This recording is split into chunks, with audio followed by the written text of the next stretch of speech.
show today was brought to you by Vitapler E-Boost Gum. With no pill to take or powders to mix, Vitapler E-Boost Gum is a first-of-its-kind energy rave supplement that provides magnesium, electrolytes, and antioxidants while you chew.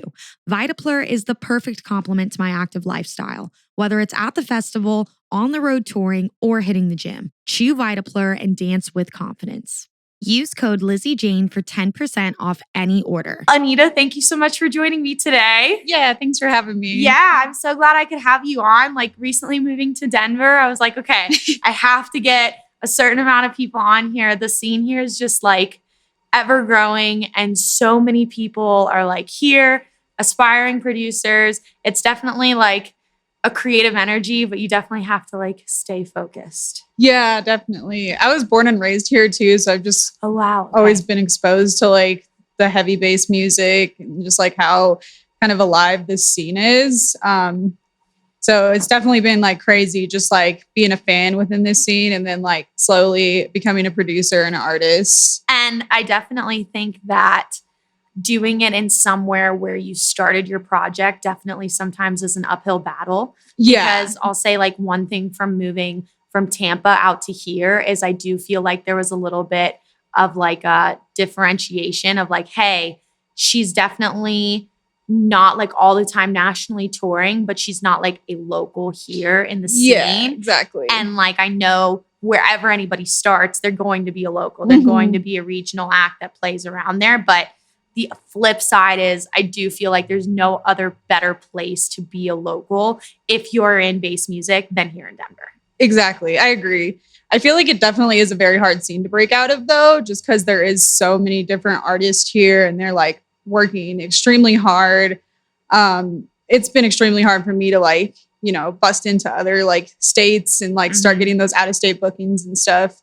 But it's been awesome. Like, I feel like it's definitely formed like my work ethic a lot more and just like pushed me to try like that much harder.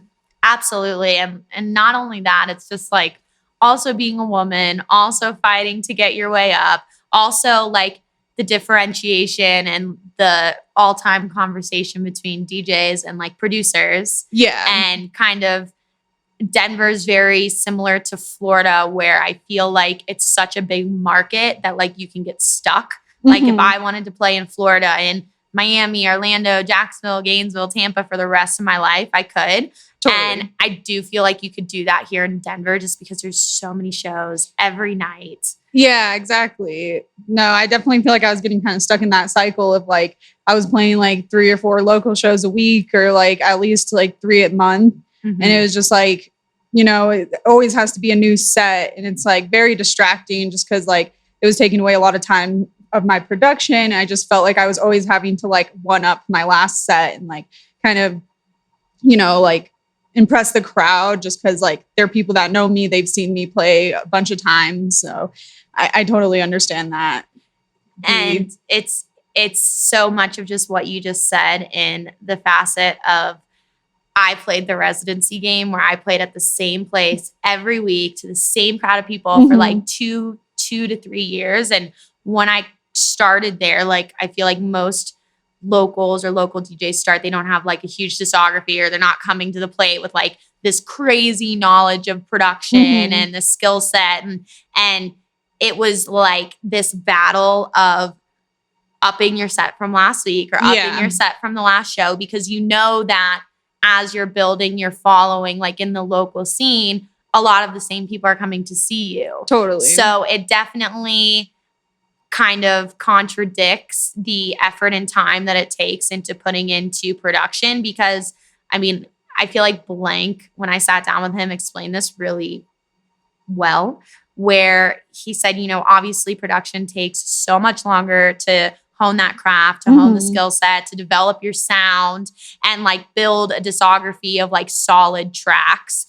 But building a DJ set takes such an absurd amount of time for it to be a good set. Yes. You know, there's so many 100%. people that can just like plug in their USB and maybe mix and not plan and not set cue points and not do whatever. But if you're playing the caliber of shows that I think are like of the upper echelon, like you want to put your best foot forward. Like when you play your mission show, like you're aware of what you're going into it playing. You want to make sure you're playing your own tracks. You want to make sure you have crazy edits and crazy transitions and you're prepared as possible so that when you're up there, you can enjoy like you being in that moment in time and putting on the best show possible instead of like, oh, what am I going to play next? What am I going to do next? Yeah. You know, and all of the big touring acts do that. So like that's essential, except for they do that maybe every tour they go on and they do it once and they're like, this is a banging kick-ass set. I'm playing for a different crowd every single night. And I know I can run it like this and maybe make minor tweaks or minor adjustments where it's so different playing in the same market. So as like your Green Matter project kind of like came to be, like walk me through the process of, you know, you choosing a name. Like we both have green hair. I totally get the aesthetic. But when was the moment where you're like, hey, like this is what I want to do and I want to do it like seriously, not just as a hobby? Yeah. Well, it all kind of started in high school during my junior year. So that was back in like 2017. I kind of just started messing around on Ableton after one of my friends had downloaded it on my computer. And I really enjoyed it. Like I would just make like little beats here and there. I was just trying to learn the layout of it. I knew that it was something I was really passionate about just because I was like already a fan of electronic music for like at least 7 years. And as like I kind of got through the rest of high school, I was like, I really want to pursue this like professionally just because it feels right. Like it was the first thing I've done that like brought me a sense of like, this is where I belong. So after I graduated in 2018, I kind of just hit it like full force. I was like DJing all the time and like really starting to produce full songs. And I made my first like 30-minute DJ mix. And I had like one of my original songs in it, one of my first ones that wasn't even released. And like, I just ended up sending it to a local promoter here because they were saying they were looking for some people to open. And I was just like, you know what? I might as well just give it a shot. You know, like I don't know what I'm doing really, but I don't think anyone does when they start. I still half the time I'm like, what the fuck is going on? Yeah. So I was like 18 during that time, and they ended up booking me for one of the first like of a concert series bass ops that happens at Club Vinyl, like up the block. I got booked for the very first one. It was like my very first show. I was 18 and literally still had no idea what I was doing, but like put this set together with like the help of my brother. He like was still showing me some like DJ tricks and stuff. Played the show. I was so incredibly nervous. And then like after that, like the ball just kind of like started rolling very quickly. I was just getting booked for local shows like every month, every couple of weeks, started getting a lot more attention from like the local promoters. And all the while I was still producing. And I think I released my first track in like February of the 2019, if I'm not mistaken. Yeah. So like, that's kind of where the project like took off. We're super along the same timeline because it was like 2017-ish where I was like, okay, this is super sick. Like, I really love this. This is what I want to do. And then around like 2018, I was like, okay, I'm done playing other people's music. Let's like figure this out. And if you're playing like those caliber shows, like starting off, because there's so many local shows where you can just play with local other artists. But once you kind of take that next step where I think we were both in the same position where we started kind of opening for nationally touring acts just right off the bat, which is like so awesome because I know so many people just work for a long time to get those slots to start being in front of crowds that just aren't really embedded in the local scene. More people who are buying tickets and coming out for the actual act. And that's how you're getting like exposed to new people. It's like, okay, you figure out that if you want to do this in any way, shape, or form, you have to make music. You have to produce, you know, or, you know, you have to have like a crazy backing and a crazy team. And that very rarely creates like a long lifespan of a project. And when you started producing, did you have any, I know you're in Ableton, so Ableton, yes. Did you have any like previous knowledge of music? Did you just kind of go in cold, like the YouTube videos, lessons, all that stuff? I totally just went in like cold. Like I was in choir before in high school, but I had no knowledge of music theory or anything like that. It was just always kind of what came to me naturally when I was producing. Like I obviously had like, you know, MIDI pads, like pianos and stuff that I would play on, but I still had like no idea, like, you know, basics of music theory or anything like that. So I honestly just went in with the knowledge of like me, a listener, and like me being a fan. Mm-hmm. And I feel like that really helped me kind of develop like a sound and really like hone in on the production side. Cause I was like, I know that this is what I like to listen to. And I've been listening to this type of music for 10 years. And like, these are the things that I like about it. So like, how do I do this in my music? And I feel like having some people around that have been like producing for a decent amount of time, also kind of just like giving me tips and walking me through the process a little bit.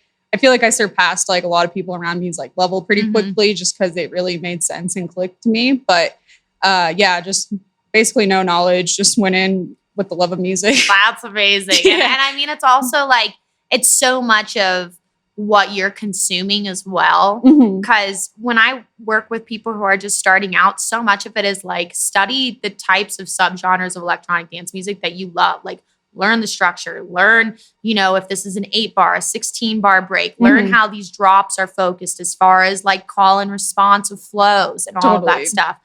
Did you always want to be kind of like in the bass pocket of the more kind of like wonky experimental realm?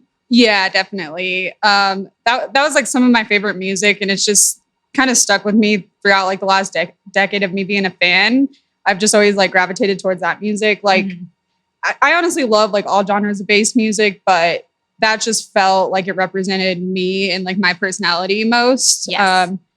So it's definitely just been what I've naturally kind of produced since the beginning. Love it. And if you have that, really, I'm someone who like my mind is, I want to do this and I want to do this and I want to do that and I want to do that. And when you decide to kind of go about it that way, I think honing every single like subgenre is definitely a task within itself, instead of focusing on like, I'm going to make Virtual Riot Disciple dubstep. I'm going to make wonky Wakan bass music. Like when you kind of put all of your effort and time into one thing, I think that definitely elevates the amount of things that you're able to like accomplish and learn over time in a very short amount of time versus like it being elongated and you kind of figuring out what you want to do. Like you went in, you're like, this is it. This is the lane I want to go through. And now more than ever, I feel like branding is so much of a part of just being a DJ and like being an act in bass music or house music or all across the board. You obviously have a super strong like aesthetic brand. Yeah. How did like, has your hair always been green? Is that where the green matter came from? Like, tell me about your name, kind of like how you knew like this is going to be my colors. This is going to be the direction I go down for branding. Yeah. So I have had green hair for the past like, I think like 8 or 9 years at this point. Love it. I love it. Yeah, I dyed it green for the first time in 8th grade. I would always dye it a bunch of different colors, but for some reason when I dyed it like that color, it just like stuck. Like everybody like loved it, and whenever I would be going to shows and like to the raves and stuff, like people started recognizing me by having like the green hair. So it just kind of like started becoming a part of my personality at that point. It like really became my favorite color. So I always had the green. And then the name actually came about just one time it was like before I started playing shows and stuff, but I was like trying to brainstorm like DJ names. And my dad was just like coming up with some ideas, and he's like, what about Green Matter? And I was like, that's pretty cool. I actually like that. And I kind of like sat with it for a few weeks and asked the people, and they're like, that's awesome. I think that's great. And like, that was probably like 5.5 years ago at this point. So like, it's just been that. That's it. I love it. I mean, it definitely like, it's something that you just visually, when you hear it, like you think of you, like it's very cohesive. And I think a lot of people work for a long time to figure out like, okay, like what's the image or the icon that I want to make a picture when they say Green Matter, to associate it with me and my sound and my brand and all of that stuff. So that's like super cool that you kind of had that like from the very beginning. Did it just kind of happen that way, or did you know that that was like going to be an important part of sticking out in your project? Like you mean like the color scheme? Yeah, like the color scheme, like the branding in general. Because I think so many people focus like on the music right off the bat, and then they're like, oh, like I have to have like something that goes along with this now. I didn't really think the color scheme was going to be such a big part of the brand, like in the very, very beginning. But for me, I have like a really big passion for branding. Like I think it's really fun. I like like having that image and stuff, you know. It's definitely like not the most important part, but like to me, it's like very satisfying having a cohesive brand, having everything looking like very aesthetically pleasing. I took like inspiration from like artists like deadmau5 and Rez and like Skrillex. I thought it was so cool how they had their whole aesthetic dialed in, and it was like very like kind of thing that you could latch on to. You know, you see Rez with like the cool light up goggles, and you automatically know it's her, and like deadmau5 with the big head, and then Skrillex has this really cool like aesthetic with his hair and stuff. I just always thought that was really awesome. So I definitely wanted to like move towards something like that. You know, I just wasn't sure exactly what it was going to be. That's crazy about the hair. That's like for such a long time. I'm someone who definitely bops around. Like, I'll try something, I'll try something. But I will say, just from like fellow green-haired person, people definitely can spot you from like a mile away. Like there's no question. It's like, okay, you have some sort of type of hair. Like, oh, is that you? I don't know if it's you. Okay, yes, it's you. I'm going up to talk to you. And it kind of breaks down that fourth wall where like if you are at a show or you just played a set, like it does really bring this kind of like wow factor, like noticeable factor of like, hey, there she is. Like it opens that window to talking and like doing meet and greets and all of that stuff. And just like what you said, you know, the branding and all of the other things always will come after the music. It's just now having that discussion where I'll sit and I'll like look someone in the eye who's like booking national wide talent, and they're literally like, branding is like right there right now with the music. And it's like, it's crazy because in my mind, it's like, oh, it should never fucking be that way. And I do believe that if the music's good enough, like it'll always shine through. Like someone like Fred again, someone, you know, someone who just like has completely taken a genre by storm. Yeah. But the other end of it is if you do have really strong branding, it's not going to do anything but help you. Exactly. You know, when it does come to the music, you know, it takes, I tell everyone, like, it doesn't matter. It takes 10 years for you to just get to a point where, you know, you first start learning music and then it's like, okay, well, what kind of music do you want to make? And am I good at this music? And then how do I make the kind of music I want to make, but then stand out on top of it so people know it's me.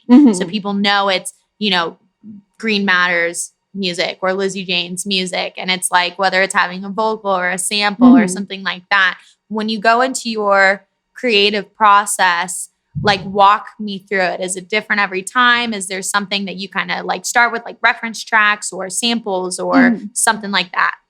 I would say for the most part, it is different every time. I definitely try to start with the drop. Like most of the time, usually drums, just getting the drums mixed really well.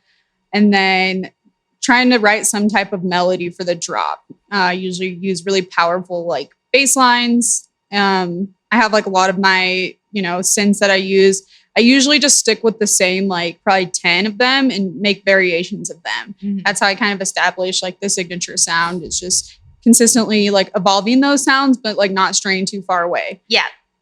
Recently I've been trying to do a lot more stuff with like melodies just because, I find it like really cool to just mix like really strong, like emotional melodies with like the heavy bass music. Oh, yeah. I feel like I haven't been able to perfect that yet. So I'm like really working a lot harder towards that. But like, yeah, so it usually is the drop. And then I try to start making the intro, and usually like vocals will come last. But I've kind of hit like some roadblocks in my process lately. Like I've either been like really struggling with an intro or like struggling with the drop, like tying them together. So I've been trying to take different approaches to like make my, you know, workflow a little bit easier and more like defined. I'm always like a crapshoot. I like throw plates at the wall and just like see what sticks, because I definitely, when I feel like I first started making music, I do exactly that. And that's what I always tell like students and stuff to do, because like conceptually, if you want a song to sound cohesive as possible, because what I used to do is before I started doing the drop and then building the song around it, I would start with like an ARP I loved or an acapella I loved. And then I would get to the drop and I'd be like, oh, fuck. Like I have no idea what to do here. And then I'll write maybe 3 or 4 ideas and I really love 2 of them. And now it sounds like the song isn't like this cohesive body of work. It's like these different sections that were kind of like sewn together, where is if you start with the drop and you take those elements that you're utilizing there and you build around it, it's going to sound just much more cohesive just by like approaching it that way. But I did that for a long time and then I hit a wall and then I had to be like, okay, you need to go back to the drawing board and start taking ideas from different places, whether it's starting with a reference track again or looking on, you know, a spectrum analyzer and looking at a mix down or something you want to focus on specifically. Yeah. And sometimes just doing that like pulls just like really weird shit out of you, or like starting like a timer on the phone. I don't know. I think it was MZG who I talked to, and I never did this until I talked to them. And they said when they were doing collabs, they would, you know, set a timer on the phone and it would be like 30 minutes and the next person would take a seat, 30 minutes and the next person would take a seat. And I wasn't working on any collabs at the time. And I was just like, okay, well, I'm going to set a timer and I'm going to just do a speed writing session. And at the end of this, like this structure has to be done. And you obviously have to like hold yourself accountable, but so much of building a project in itself is like holding yourself accountable because no one's going to do it for you if you don't do it yourself. And like getting to that point where, okay, like this is here and that's it. Cause I personally have a really hard time letting go of songs. Are you someone that like is pretty good at kind of doing like a turnaround and being like, okay, I spent a month on this. I spent X amount of weeks on this. I'm done. This is ready to go. Or will you hold on to it? Definitely somewhere in the middle. Like it just depends on the track, honestly. Sometimes it takes me months upon months to finish songs. I guess it just depends on like how emotionally attached I am to it. Like if I feel like it has potential and I'm just not able to get it there, I will keep working on it. But there's definitely times where I've just like driven it into the ground and I'm like, okay, this is not getting released. Like it's just not flowing. Yep. Lately, I've been taking the approach of like, I really just need to move on if I'm not feeling it, because I just feel like it should kind of like flow out naturally. You know, you shouldn't be having to like hit your head against the wall just to like finish an idea. But going back to that whole time thing, I have been finding it so helpful lately to like block out time. My partner, Tony, has been like really helping me, like, remind me of not like overworking myself for like hours. Like I'm usually the type that sits in the studio for at least like 6 hours if I have like a project with a due date, and I will just like drive myself insane. And it's not productive. It's not healthy. So lately I've been doing 2-hour segments of like, I work on, you know, something that I really enjoy that's like really fun, that might not be as serious to my project for 2 hours, take a little break, then start working on like green matter stuff, you know, trying to finish a song that might be getting close to being done. Or just like working on a project that I'm a little bit more serious about. And that's been helping me keep my creative juices flowing and just like, you know, like find the love for the music, you know, rather than just feeling like you're constantly having to like push yourself to that breaking point. Oh, absolutely. I mean, I'm the same way. I feel like there was a point in my life where like I did really nothing but like have to like learn and hone like the craft of music production. And I think that it obviously helped speed up the timetable, opposed to like if I had like a full-time job and I was trying to learn music and I was playing shows and I was doing this and that. It definitely helped. However, I would go stir crazy and like your mind goes so many places. And then, you know, whether you have like your phone in front of you or not, like I had the same problem with like social media. I feel like as an artist, you can be on social media 24 hours a day and you can still post more, you can still do more, you can still engage more, and you just have to put it down. And it's the same thing with being in the DAW. Sometimes you just have to walk away and like not every idea is going to stick, but that's like the beauty of being a producer, because you can just write something else. And you may take one melody from this song that doesn't work and put it in another song that may work. And there's so many like infinite puzzle pieces that you can kind of piece together to create a song. And it's just kind of like figuring out what works best for you. But I've done that an idea that's not working and trying to drive it home and trying to figure out some way, shape, or form to get it to work. And sometimes you just have to like let it go. Yeah. It's hard because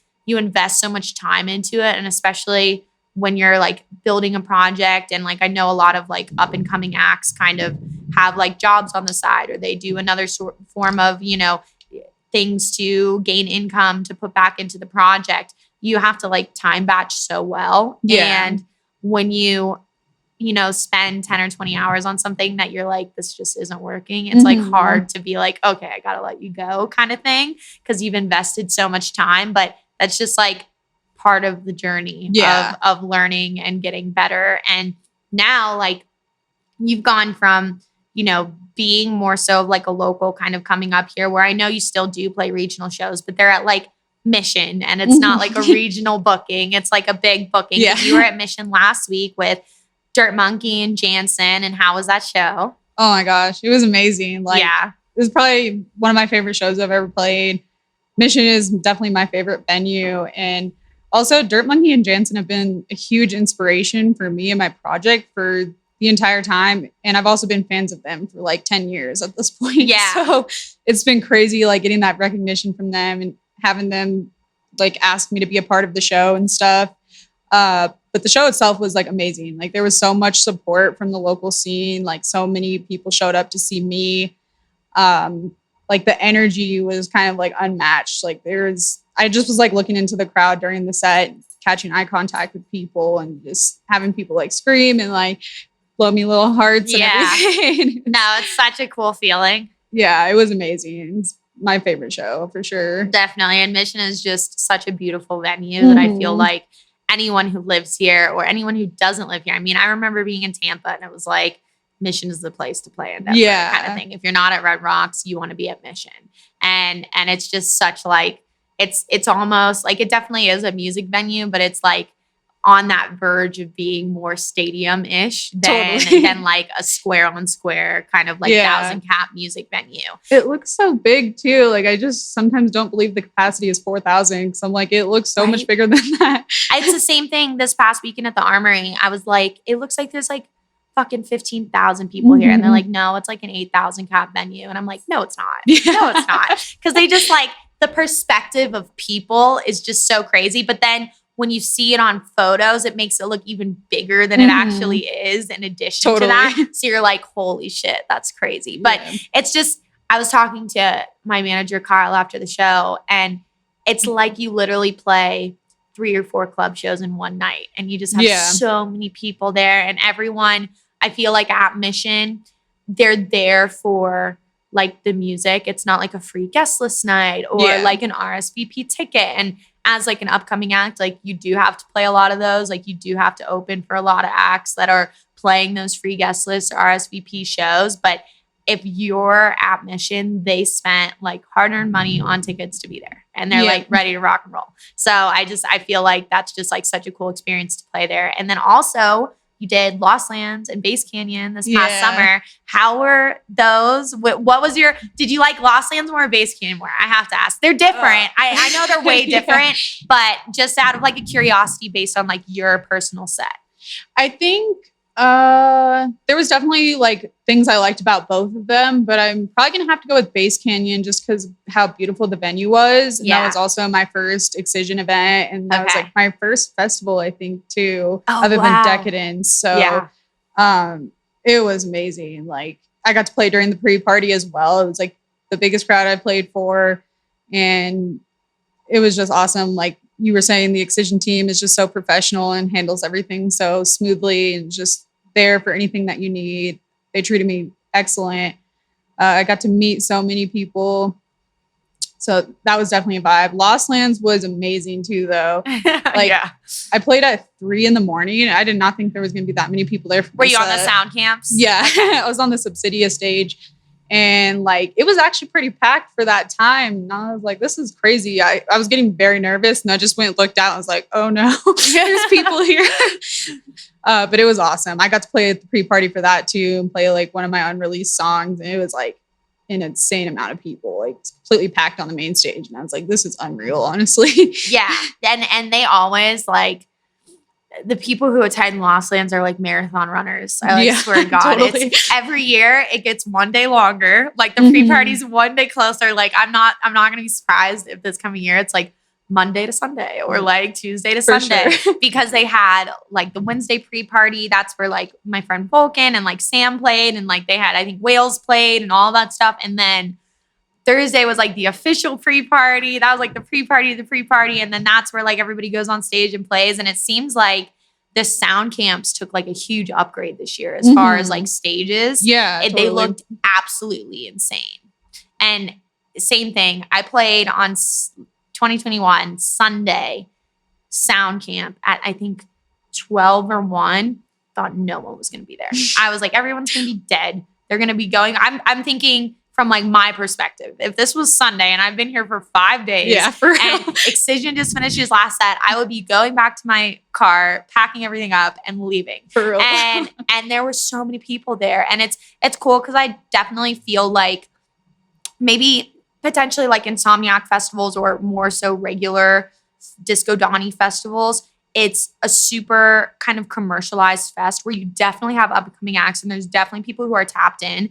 But Excision has this really, really great way of curating like a culture to focus on like new acts. Yeah. And they know how to do the lineups. They know how to do the sound camps so people aren't fighting against each other. Totally. Like you're not playing at the same time as Jansen that's playing at the same time as Dirt Monkey. That's playing at the same time as Liquid Stranger. They're not going to do it like that. Where like you'll have those conflicts at other festivals sometimes and you'll be like, what the hell kind of thing. Where I really do feel like every single person they book on that lineup, they really, really care about.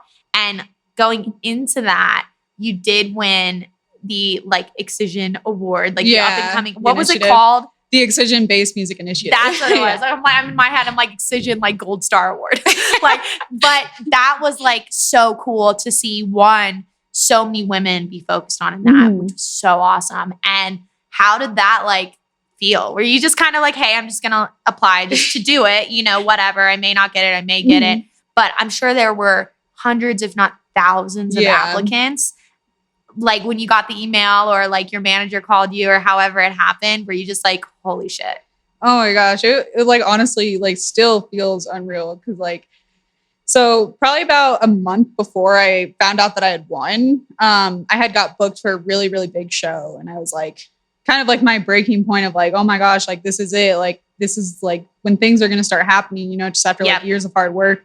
And that show got canceled like a week before we announced it. And I think it was a couple days before we announced it. I had my flights booked, like everything just got canceled. And I was like kind of just defeated. And I was like, I never want to quit music. Like I have such a big passion for it, but I was just like really just starting to feel like those blows, just like I am broke. I'm working. I'm literally trying so hard to like make this music stuff happen. And it just feels like things just keep getting taken away from me. So I saw that like Excision thing, a bunch of my friends started like sending it to me and my manager sent it to me.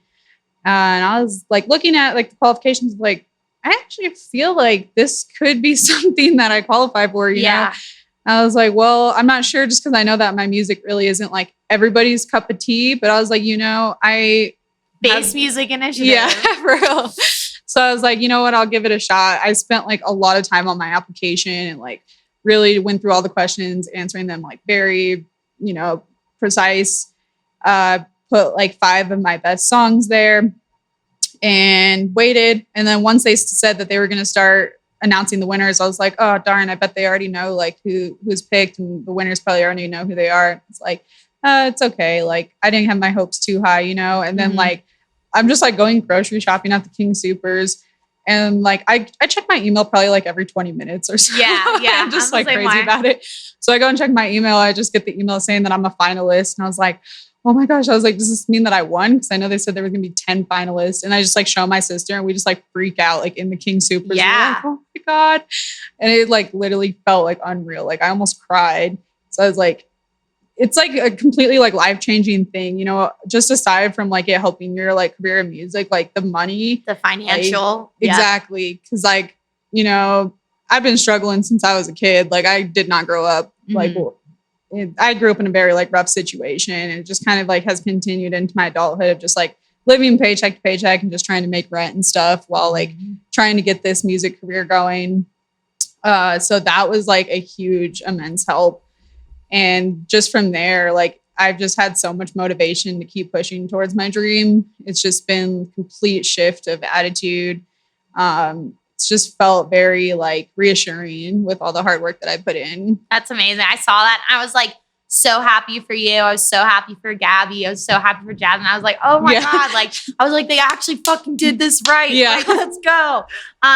People don't, I mean, starting a project, like, I feel like a lot of people decide to start a project just out of like passion and hobby and like love for music, but it's literally like starting a business with no potential return for profit for a very, very, very, very, very, very long time. So true. And, oh my gosh. and it's like you're not only, I would say 9 out of 10 acts that you see, quote unquote, you know, people never make it, but, you know, make it to a point where they're nationally touring and you're like, okay, they've established themselves in all these markets and now they're selling hard tickets and it's not just, you know, $1,000 booking fee, $1,500 booking fee all in, where, you know, if you're getting that type of offer nowadays, you're breaking even or you're going under just with travel prices. I mean, after COVID, a lot of the offer plus, so for people listening, the way that you get kind of proposed an offer is that you'll do an offer in a monetary amount that's all in, or you'll do an offer in a monetary amount that's with hotel, ground, and rider provided. And yes. And after, you know, and sometimes maybe you'll get like very independent promoters cover flights, very independent, not anything along the lines of any corporate kind of company. After COVID, a lot of those just turned to all-in offers and they weren't doing the hotel and they weren't doing the transportation because of the contact and all of that stuff. And you would even, I remember doing dates on the Peekaboo tour and you would get there and you wouldn't see anyone except for the other artists until maybe the end of the show. And that's it. Like I had a few solo headline dates at like Q3 of 2021. And I would walk into a venue and there would be no one. There would be the back doors unlocked. Here you go. If you need someone, this is your day. Show contact. You contact them. They're going to come in. They're going to have a mask on. They're going to give you what you need. And that's going to be it. You're done. You call your Uber, you leave. That's crazy. And I knew like artists like Riot 10 and like people who were touring for almost a decade, like forever. And they were like, we've never dealt with this. Like we've never seen it like this. And like, it was just this like crazy thing where I think that any project takes about 10 years to get to a point where you're just maybe financially stable or starting to see a profit. And then even on top of that, I just think that now from like podcasts and from maybe more artists breaking down that fourth wall, whether it was like Twitch streaming or just people being more kind of like openly honest of what it takes to build like a project. I mean, I still just don't think people are aware of how much it costs to consistently get press photos as a girl, consistently keep up your hair, make sure you're taking care of yourself. Like it goes even down in my mind to like eating right, like making sure you're like getting outside, like making sure like you're having that healthy balance and then turning around. And, you know, when you're first starting as a producer, if you don't know what you're supposed to be doing, like I took a bunch of lessons, you know, I enrolled in a bunch of those kind of like production schools where I was like, okay, this is like targeted my lane, but like all of that costs money. And then you get to a point where, okay, well, I'm composing my own tracks, but I'm not going to submit them to a label where I don't know how to mix and master yet. So now I need to pay an audio engineer. And then you start getting shows and you're getting shows for like $250, but you have to fly there and you have to get a hotel. So it's like the financial back end. I even look at, you know, it was $10,000 that was with each applicant, correct? Yeah. I even look at that and, you know, the harsh reality is that even goes quick. Yeah. $10,000 can be gone like that. If you're traveling and you're playing shows, gone like that. But just the alleviation of that, the fact I've never seen an artist do something like he did there. Yeah. I mean, and I had a ton of people send it to me too. And in the back of my mind, I was like, I wish I was a few years back because I feel like I would have qualified for this. And I feel like I still would have qualified for it. But it was like, I read that and I was like, man, if I had that when I was first starting, I just think that, I don't think that my project wouldn't have been in a different place, but the financial stress and financial burdens will harm your creative productivity more than anybody can say anything. I mean, when I was doing the residency and getting paid piss poorly and not having any other source of income, because I couldn't teach production classes. Like I didn't even know how to produce, you know, like I could have gotten a job, but it would have hindered me sitting 12 hours in front of my fucking computer and living check to check. It's a lot. And you have to just like time batch a lot. So from that, like, it's great to hear that you kind of got that like motivational push on the back end. And now you're like announcing like some headline shows and other support slots, and you guys are like pumping through. And excuse me if I don't pronounce this correctly, it's Dariel, right? Yeah, Dariel. Dariel. Yeah. Yes. Okay. Dariel from Electric Hawk is your manager. And like, that's such a fucking great team to be a part of. Like, how did you guys kind of come across each other? Yeah, this was in June of, or I think it might have even been like May of 2021. It was like still when I was like just doing local shows, like even some smaller local shows. Like I think I play like the Ogden and the Summit. And those were like some of the biggest shows I had done at that point. But they had featured me in their women's history, like kind of highlight month. Oh, sweet. Okay. And I had like been following Electric Hawk for a while before that and just kind of keeping up with like the team and stuff. But after they had featured me in that, Dariel reached out to me on Twitter being like, hey, do you have any like music I can listen to? I really like your SoundCloud releases. And I was like, yeah, I actually just finished this EP and I'm going to start sending it around to people. So I sent him like the new EP that I had got done. And from then he's just like, I'd like to get on a phone call with you and like discuss like what I could do for your project. And we had the phone call and we just kind of like hit it off from there. Like he's just been super helpful with everything. Like he's honestly amazing. So yeah, he's been managing me since then. And it's been a lot of hard work for both of us just because it's like getting this project off the ground, you know? But I feel like we're finally starting to hit that point where like the gears are turning and stuff. Yeah. And I'm like so grateful for the entire like Electric Hawk team. They're so supportive. And they are insanely hardworking and just get so much done constantly. And it's great. Managers are like the unsung heroes. For like, real. They get none of the attention and they do just as much work, if not more sometimes, than the artist. And they get paid nothing for a really long time. And like, that's the harsh reality of it. And he was one of the first people I did the podcast with when I started it in COVID. He was like, episode 3. I had no idea what the fuck I was doing. I was like, how do I make this work? How do I get this here? Like, and after talking with him just about the curation of Electric Hawk, just like, how did you start it? Like your love, like he has such like a love for music and like a love for like focusing on the underground and like bringing like up and coming acts to the forefront that like him and his whole team are just like amazing. Yeah. I'm honestly blown away by it. Cause like there's times where I just like kind of reflect and I'm like, why is he doing this? Yeah. Right. Seems so much hard work. I know. And it's,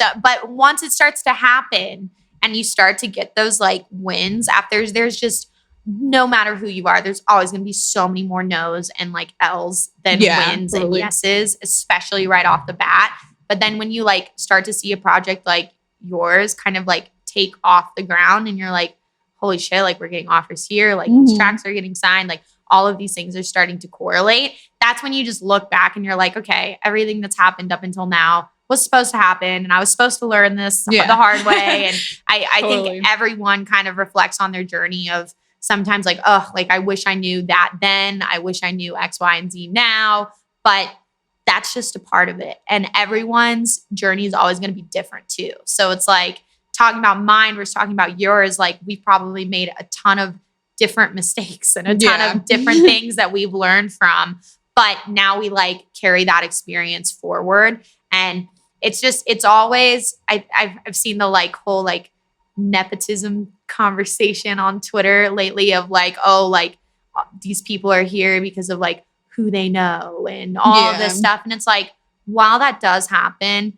that's a part of every industry. Like whether you're in electric work or construction or acting or directing, like if your mom and dad are like superstars, like you're probably gonna be a fucking superstar kind of thing. Yeah. But 9 out of 10 people I know like have worked their ass off from like not knowing anyone, you know, and just like coming into this with like a super love for music and just working their way up and being like open to opportunities and like looking forward. And I know you have released one EP. Was that on Rude Service or was that on or was that independent? That was independent. That was independent, but you've done releases with Rude Service. No, I actually have never been on Rude Service before. But I did play the Mission Ballroom with Bear Grylls. I think that's what it was. Okay, that's what it was. That was your other Mission show, right? Yeah. Because that was like a takeover or something that he did. ish? Or was that just a headline show and you were on there as support? It was just a headline show. But that's in my mind. I was like, okay, Yeah. those two things intertwined, but you've done a ton of releases with Subsidia. Only one release with Subsidia so far. Okay. But I released with Circus Records and Moreflow and Subcarbon as well. Okay, so sweet. Okay, Yeah. perfect. Do you have kind of intentions to release with them again? Would you like to release with them again? Are you kind of looking to release with other labels coming up? I would love to release with Subsidia again. I think they're a great label and they definitely put a lot into like getting your track out there and getting it like a good audience. Pretty much, yeah. My next like kind of dream label, I guess, would be Deadbeats. Like I would love to get something signed with them. But I'm like haven't had anything that I'm like so confident would like fit with their style yet. Yeah. I know I feel like that's right up your alley though. Yeah, totally. I was like wanting to get on Wakan for a really long time. Like that was like a huge dream label of mine. And like it kind of died out a little bit just because I'm feeling like my music doesn't really fit with their like it's so vibe underground as much, now. you know? Yeah. So definitely been like some like shifts, but I would like to get on like as many different labels as I can just because I want to expand like my kind of reach, get to different audiences. That's the way to do it. Yeah. That's definitely the way to do it. Cause like every label has their like dedicated listener base. And even if you're just on a compilation, like that's the best way to get introduced to their fans of their label. It's kind of like a club night that's really well established. Like no matter who's going to be there, they're going to have people walk through the door. Like that's how I feel like it is releasing with like Subsidia or Disciple or Subcarbon or all of those guys. Totally. Do you have some new music that you're excited to be working on? Anything to tease? Yeah. So I'm going to have another single coming out here in the next couple of months. But aside from that, I'm working on another EP. So I want it to be like a really nice, like cohesive collection of tunes that are like going together in a very like specific way, you know, like intentional way. Yep. I definitely want to bring some more melodic stuff back into my project. I definitely wanted to have kind of a lot of different genres and BPMs, like obviously still have a cohesive theme that's tying it all together and still staying true to my style. But I want to just show some evolution and show that I definitely have, you know, like a variety of skills. Definitely. Yeah. And I feel like that's like, it was kind of, I think it's still a toss in the air where you can definitely be kind of like the same kind of artist and release songs that sound very similar over and over and over again. But I think that now more than ever, fans are just really intrigued to see the growth and maturity of like an act and like, hey, like I love this and I do this, but like I also love this and I also write this. Yeah. And I do feel like kind of the lunch tables of different types of bass music that people like are like more intertwining. Like you'll get people who love Wakan but love Millennium shit, or they love this or they love that. So I'm the same way where I finally have finished an EP and it's all kind of different style tracks, but they're all in the same key. They all flow where it's like, hey, like I really like this. I really like this type of bass music, but I'm also going to release some drum bass. I'm also going to release some of this. So I definitely feel like just like keeping your eyes open and just doing what you want. Like if people fuck with you, they're going to follow you. Yeah. And that'll be it. And has it been kind of crazy to see the Denver scene here like grow to what it is? Yeah, it really has. Cause I feel like so many more artists are moving here as well. And it's like, I've been here my whole life. So it's really cool seeing all these different artists like come in, but like the scene here is so strong. Like everybody's so supportive and just so nice. And they really are very specific about the type of music they like though. So it's like very like hard audience to impress, but it's awesome. Like I love being in Denver and I have like a very close connection with like all the fans that are here as well. Yeah. Cause you like came up here. So it's like, I feel like you definitely know like familiar faces and crowds. Totally. Yeah. Which is like, that's like a super cool thing too, where people can really follow your journey. And that I feel like that level like of attachment that I'm sure like some fans of yours have where it's like, hey, like she was a fan and then she said she wanted to do this. And then she was like playing first and playing like locally. And now she's like doing this and she's releasing her own music. That's always a cool journey to like watch because they always feel like they have this like personal attachment to your project. Yeah. And not everybody always has like the pleasure of like coming up in like the same area kind of thing. Totally. So it's a blessing and a curse, I feel like. There was this person that I went to high school with that saw me at Base Canyon. I didn't even remember who they were, like, sadly, but I think they said they might have like known one of my friends, but they're like, I went to high school with you. Like, I've known you since then. And I was like, what? Like, no way. I like took a picture with them and signed some of their stuff, but like, it was crazy. It was like, this is, you know, like people have been knowing me from like way back in the day. And now they're like seeing me here. It's crazy. It's insane, but it has to be like the coolest feeling ever. You're like, okay, this is like, I always love it too. I feel like I've talked to some artists that are like, you know, there's obviously like boundaries. Like I totally get when Grizz is like, hey, like leave me alone. Like I'm going to be in the forest on mushrooms. So please don't come up to me kind of thing. But I always think it's really cool when it's like, okay, like people actually are like fucking with what I'm doing and they take the time, and maybe 10 years from now, I won't feel this way. Yeah. But you know, they take the time to like come up and say like, hey, like I love your music. Like I love this. Like that always just like makes me smile so big. Cause it's like, wow, like they actually like know, like they're a part of the journey. They're like aware of what's going on. And then you just like build from here. And it's so exciting to see the growth of your project. And like, I remember talking like pre-COVID, like when I feel like I was in Florida and you were out here and it was just kind of like, hey, like a super like informal introduction. And like, now you're killing it. And like, we're just going to keep growing. And I'm so excited. So thank you so much for coming on today. Yeah, of course. Thanks for having me. Yeah. Bye, guys.